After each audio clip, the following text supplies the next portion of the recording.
सात संगत जी, प्यार से कहना धान नंका जी।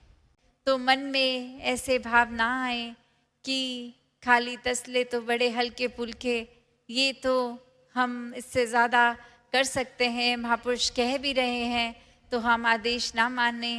हम तो एक बलवान है, शरीर ताकत रखता है और एक ये अक्सर भाव के पीछे एक फिटनेस या कोई और उद्देश्य भी एक छुपा कर रख लेते हैं कि कोई बात नहीं, आज जिम नहीं जाएंगे, आज सेवा कर लेंगे, बॉडी तो बन जाएगी। तो बात वो नहीं है। एक भाव, एक उसका बाय प्रोडक्ट ज़रूर है कि जब तन से सेवा कर रहे हैं तो शरीर ने तो स्वस्थ रहना ही है। तो बात वो नहीं कि एक भाव सेवा का नहीं, पर इसलिए ही कुछ कर रहे हैं कि चलो 2 हाथ हिला लेंगे, शरीर ठीक रहेगा। ये शरीर ने तो खुद ब खुद ठीक रहना है अगर मन के भाव ठीक रहेंगे, वरना अक्सर ये भी हर एक ने नोटिस किया है, एक कभी ना कभी, कि एक स्वस्थ शरीर भी हो पर अगर मन एक मायूस होने लगता है तो सीधा शरीर की सेहत भी डूबती है। तो बात यही, ये मन से तन से एक ये लिंक जो है, और कैसे एक मन में भाव पावन हो, पवित्र हो, सेवा भाव हो, एक अपने आप को दूसरों की नज़र में उठाने के भाव ना हो, सिर्फ इतना ही कि हम तो कुछ करने लायक है नहीं, ये सेवा हिस्से आई तो ये खुशकिस्मती है, और इसको पूरी तरह निभाने की ना समझ, ना अकल, ना कोई कैपेसिटी, पर ये दातार ने मौका बख्शा है तो वो योगदान ज़रूर होगा।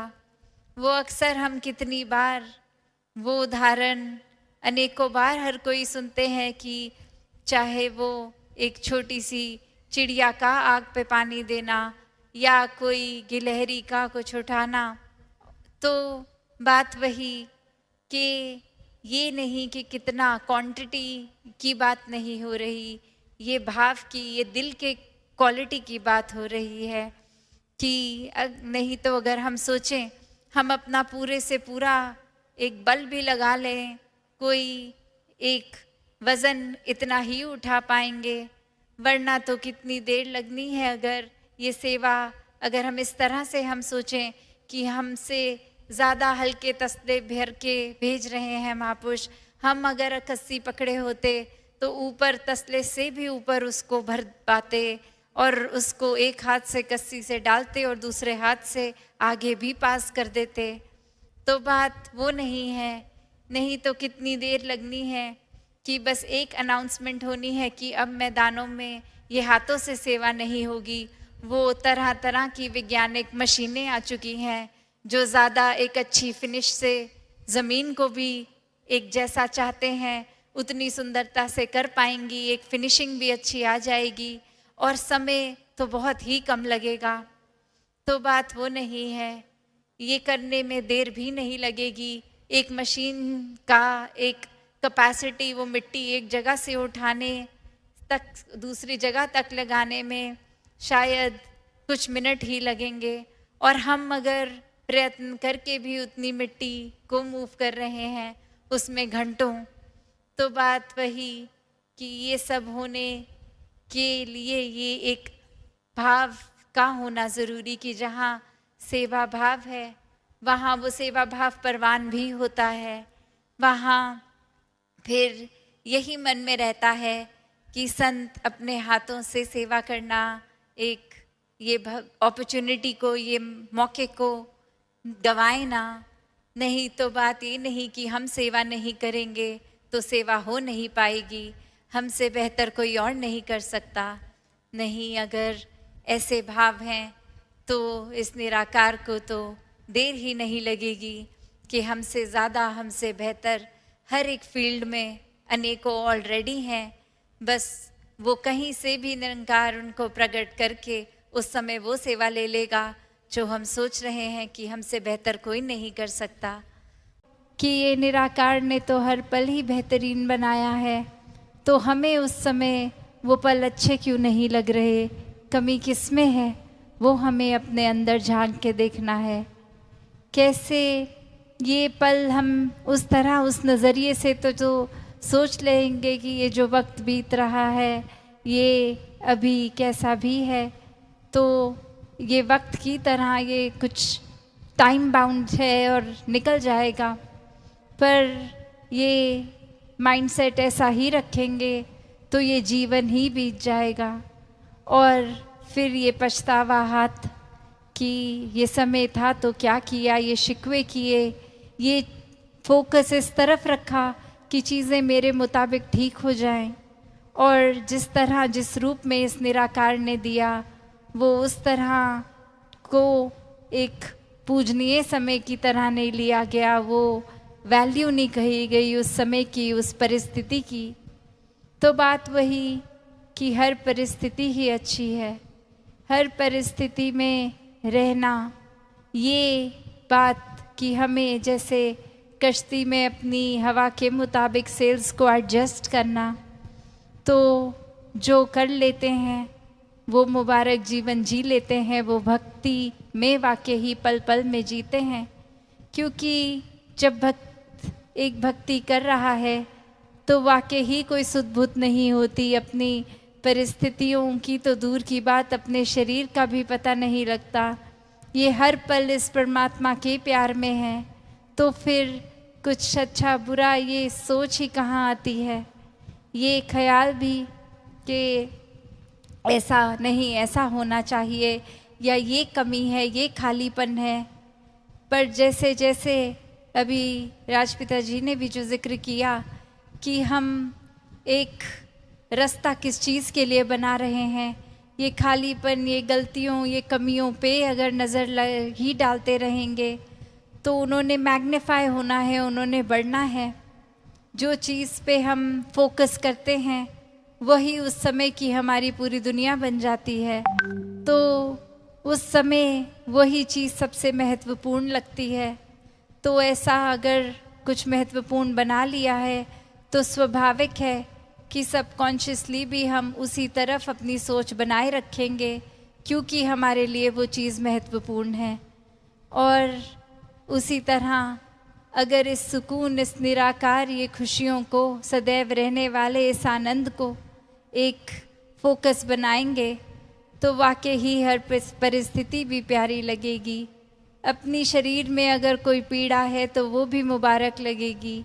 एक मन में भाव यही रहेगा कि हर चीज़ हमारे ही बेहतरी के लिए है।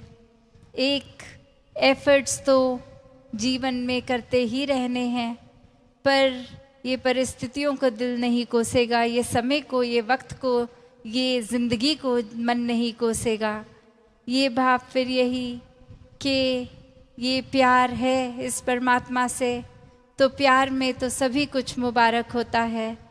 जैसे हम एक दुनियावी प्यार के रिश्ते में भी कोई प्रेमी प्रेमिका की बात करें तो अपने प्रेमी की हर बात ही फिर प्यार में बहुत अच्छी लगती है।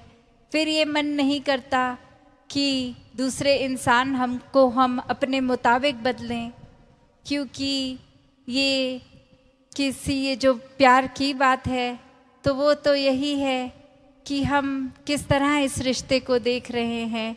किसी को अपना बनाना इश्क नहीं है, किसी का बन जाना इश्क है। तो पूरी तरह ये समर्पण की बात, ये प्यार की बात कि जिस तरह ये सामने वाला चला रहा है ये एकमिक होके उसी तरह चलने लगें। और वही ये आत्मा परमात्मा का भी रिश्ता है, ये एकमिक होके जीने वाला।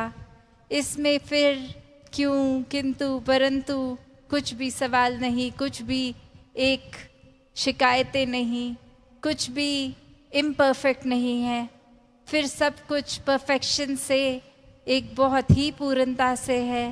ये हर पल बहुत ही सुनहरा है। फिर ये जीवन में जो ये समागम का भी टॉपिक, ये विस्तार, तो ये विस्तार हर चीज़ में आएगा।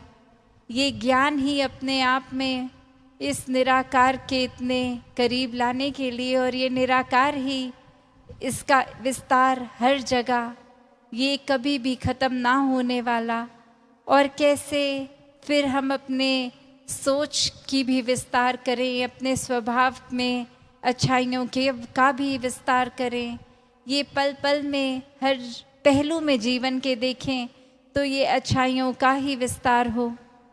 तो कैसे जब इस निराकार, इस पूरन से जुड़ गए तो वाकई ही हर पल सुनहरा है। ये हर पल में फिर एक सच्चाई के साथ जुड़े हैं तो फिर फ़र्क नहीं पड़ता कि ये जीवन में हम किस तरह जी रहे हैं।